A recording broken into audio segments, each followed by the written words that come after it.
around him and come back around. I was going to go catch him and interview him to see why did the police pull over. By the time I got back, he was gone. So this goes on every day in the black community.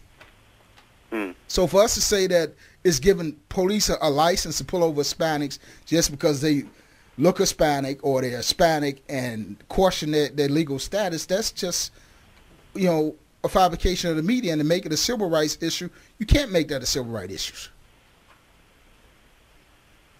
So if it's not a civil rights issue, then what type of issue is it? Well, you can't cry that is, saying what happens, we take the civil rights issue, and you got to understand what the civil rights issue was birthed out of. It was birthed out of the struggles and oppressions that black people went through in this country. And then when we start dealing with gay rights, domestic partners? Domestic partnership. Domestic partnership where two women can live together and make a social right, civil right issue out of it. That's a joke to me. They have not went through the oppression because you want to be gay or live this lifestyle that a race of people went through in this country called segregation and racism, and then make a civil rights issue out of civil union. We can't lump civil rights issues under every issue that we, deem to be unjust. Right. Well, there's been a number of different Hispanic civil rights. I mean, even me, myself, I grew up, here in Arizona, which is, predominantly Hispanic. There's a large majority of Hispanics. But even during our time when we had, I don't know if you ever heard of Cesar Chavez or Dolores Huerta or any of the other Hispanic leaders that rose up, either based out of California or Arizona, that helped out a lot and helped, the farm workers when they were getting paid pennies on the dollar to, pick grapes or oranges or whatever it may be. Mm-hmm. So there's always been, I think, an injustice as well, within the Hispanic community. I've never, I grew up in, American school. I've never once heard about a Hispanic person, in a social studies book or anything like that. So. Well, let's lay this out on the table here. If you're not white, there are issues. Mm-hmm. I mean, you can go black, Hispanic, Asian. Where you're at, I don't hear enough about Native American issues. Oh, yeah, definitely. And there is as much, if not more, discrimination towards Native Americans as there are any other race, any other group of people. It's all wrong. The issue, the civil rights issue, extends really, and I say this being, I'm part Hispanic too. Mm-hmm. My grandmother came from Mexico in 1931, legally. I'm part Caucasian. There you go. You're a white sheep, right?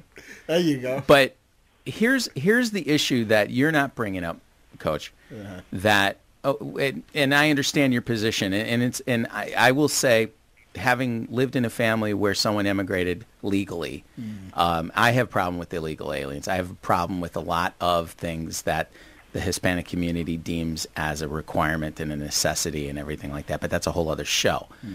The problem with the Arizona law is that it blows off every federal law that is not being enforced enough. You're talking about enforcing the laws. They're not. The federal government is doing a horrible job of enforcing the laws that are on the books. I understand the concept in Arizona of enough is enough, but what this law does is completely blows off the federal law. The issue here, it is now a state crime to not have your documentation and to be in this country illegally. The states individually can't override a federal law. That's what Obama has a problem with. The fact that he's reaching out to Hispanics and other minorities and trying to pull at the heartstrings of getting the point across doesn't miss the fact that the law is technically illegal only because it supersedes a federal law on the books, which is plain out illegal, good intentioned or not.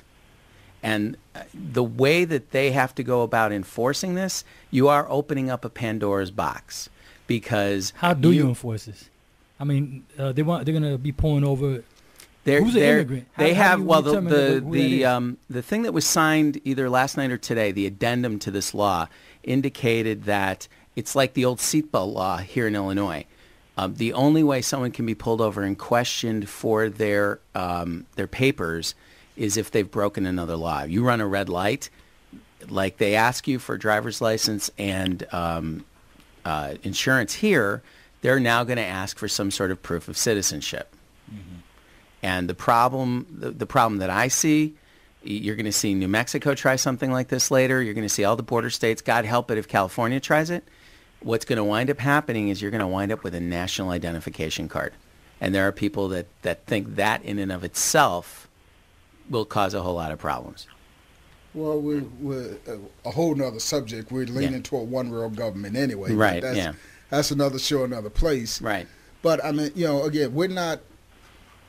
Civil rights and human rights are two totally different things. And they both get abused. They both get abused. People wave that flag for stupid reasons.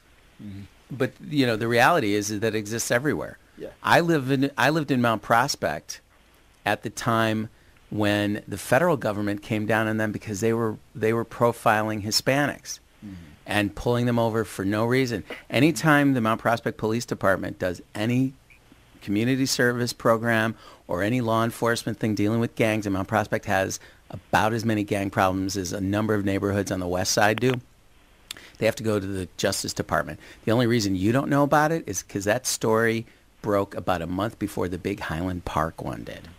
And, I mean, it's not, racial profile is not the new. I mean, no, it isn't. I can go drive through the suburbs right now. But that doesn't make it right. Pulled over because I'm black. Right, but that doesn't make it right. I get pulled over going on the west side for something. Because they think you're buying drugs. They think I'm buying drugs or hookers. Or I'm a pimp. It just doesn't look right. Yeah, don't fit it doesn't look right, yeah. I was in Alsap on 115. And a white police officer drove beside my car. You waved at him too, didn't you? No, he was big as me, so I let him go. But he pulled up beside my car, went back behind him. Next thing I know, he pulls me over. Then he writes me a ticket for no seatbelt. And I asked him, I said, so you just saw a black man, so you had to have a reason to pull me over. And he just looked at me. No, you wasn't wearing a seatbelt. No, he gave me their favorite line. He said, what's your job? I told him, what's my job? He said, you do your job well? I said, yeah. He said, well, I'm just doing my job. I said, yeah, okay. I won't tell you what I actually said. See, Berto found out I ain't scared of police because I know the law. So we're going to take this break and come right back with our next in-studio guest. Is Coach been busy.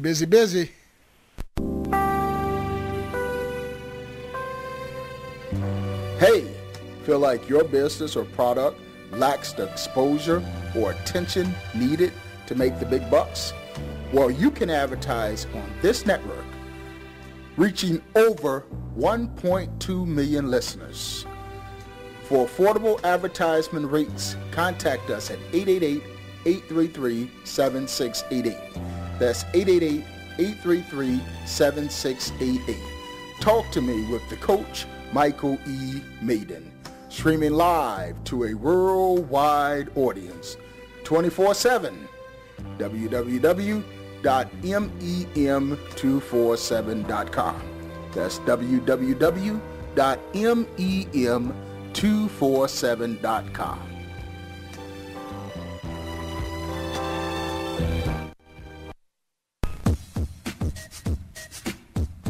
Hey listeners, in addition to this radio broadcast, every Saturday on WCFJ 1470 AM at 12 noon, you can catch the coach on Blog Talk Radio by logging on to my website at www.memaiden.com. Or you can catch the coach on TV. Just log on to my website for my upcoming schedule. Talk to me with the Coach Michael E. Mayden. www.memaiden.com. That's www.memaiden.com.